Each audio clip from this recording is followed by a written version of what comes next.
Hello दोस्तों, मैं हूं किशुन। आपका स्वागत है आज़ादी अमृत महोत्सव की 8वीं किस्सा में। तो चलिए आज हम सुनते हैं संताल हुल की पूरी कहानी।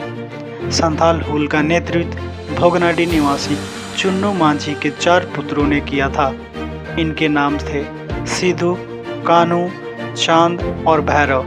हुल के समय कान्हू की उम्र लगभग 35 वर्ष, चांद की उम्र 30 वर्ष और भैरव की वर्ष 20 वर्ष बताई जाती है। सिद्धू सबसे बड़ा था, लेकिन उसकी जन्म 1825 के आसपास मानी गई है। जब सिद्धू कान्हू ने शोषण के विरोध विद्रोह करने का संकल्प लिया तो जन समूह को एकजुट करने तथा एकत्रित करने के लिए परंपरागत ढंग से अपनाया गया। डुगडुगी पिटवा दी गई और साल टहनी का संदेश गांव-गांव भिजवा दिया गया था।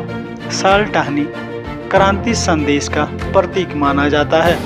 30 जून 1855 की तिथि भोगनाडीह में विशाल सभा रैली के लिए निर्धारित की गई थी। तीर धनुष के साथ लोगों को सभा में लाने की जिम्मेदारी मांझी परगनाओं को सौंपी गई थी। संदेश चारों ओर फैल चुका था। दूर दराज के गांवों से पैदल यात्रा करते हुए लोग तीर धनुष और पारंपरिक हथियारों से लैस लगभग 30,000 संथाल 30 जून को भोगनाडीह पहुंच गए थे। इस विशाल सभा में सिद्धू कान्हू के अंग्रेज हमारी भूमि छोड़ो और अंग्रेजों हमारी माटी छोड़ो के नारे गूंज उठे। सिद्धू का लोकतंत्र में काफी विश्वास था। उसने समझ लिया था कि केवल संथालों द्वारा जन आंदोलन असंभव है, इसलिए उन्होंने औरों का भी सहयोग लिया। इस विद्रोह में अन्य लोग भी जैसे कुम्हार, चमार, ग्वाला, तेली, लोहार और डोम भी शामिल हो गए थे। सिद्धू कान्हू ने हुल को सजीव और सफल बनाने के लिए विभिन्न तरीकों का सहारा लिया, जैसे मरंगबुरु और जाहिरायों के दर्शन और उनके आदेश की बात का प्रचार कर लोगों की भावना को उभारा।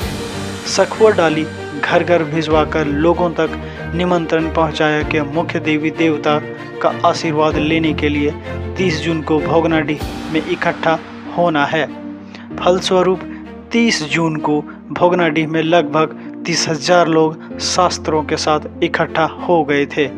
उस सभा में सिद्धू को राजा और कान्हू को मंत्री, चांद को प्रशासक और भैरव को सेनापति मानकर नए संथाल राज्य के गठन की घोषणा कर दी गई थी। महाजन, पुलिस, जमींदार, तेल, अमला, सरकारी कर्मचारी के साथ ही अंग्रेज गोरों को मार भगाने का संकल्प भी यहीं पर लिया गया तथा लगान नहीं देने और सरकारी आदेश नहीं मानने का निश्चय भी यहीं किया गया।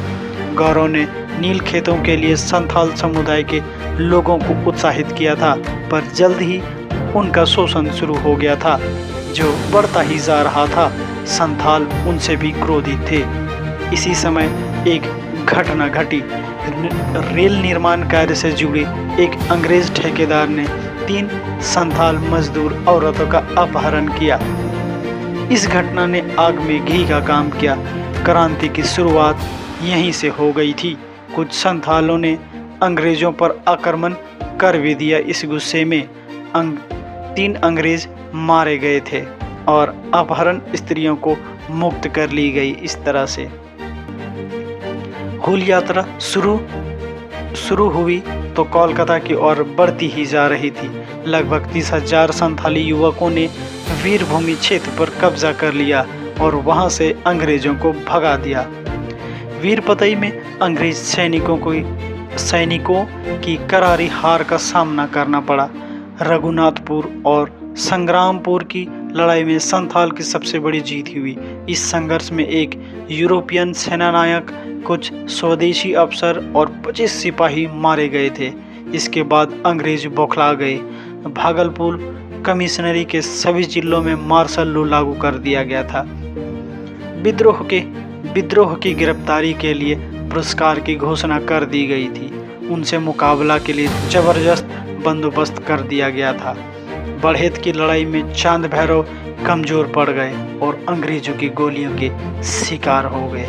सिद्धू कान्हू के कुछ साथी लालच में आकर अंग्रेजों से मिल गए। गद्दारों के सहयोग से आखिरकार ऊपर बंदा गांव के पास कान्हू को गिरफ्तार कर लिया गया।